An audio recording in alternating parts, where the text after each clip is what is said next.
La suite du journal avec Hélène Zélani et cette voix qu'on n'oubliera jamais, celle de Charles Aznavour. Un nom célèbre bien au-delà de la France. On l'a dit, il venait de donner des concerts au Japon. Il avait aussi une longue histoire d'amour avec les États-Unis. Aujourd'hui, le New York Times lui consacre un article avec ce titre « The Last Chanteur » à New York. Xavier Yvon.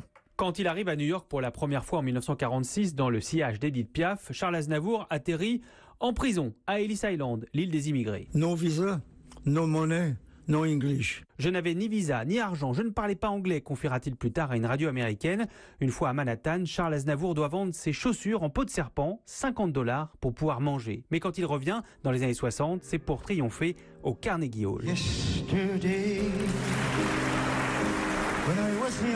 Sur la scène mythique, Charles Aznavour chante en anglais et dans les coulisses, Gino Francesconi est éberlué. Aujourd'hui historien du Carnegie Hall, il était à l'époque assistant des artistes.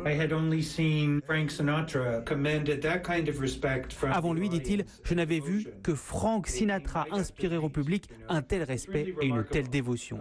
Depuis Los Angeles, son tourneur américain, lui, Moshe Noy, raconte comment il avait supplié le chanteur de lui envoyer des affiches en couleur pour promouvoir ses concerts. Quelques minutes avant le spectacle, se souvient le producteur, il m'a fait venir, il m'a montré la salle comble et il m'a dit « Tu vois Moshe, pas besoin de couleur ». Il suffisait de mettre Aznavour et boum, tout était vendu. New York, Xavier Yvon, Europe 1.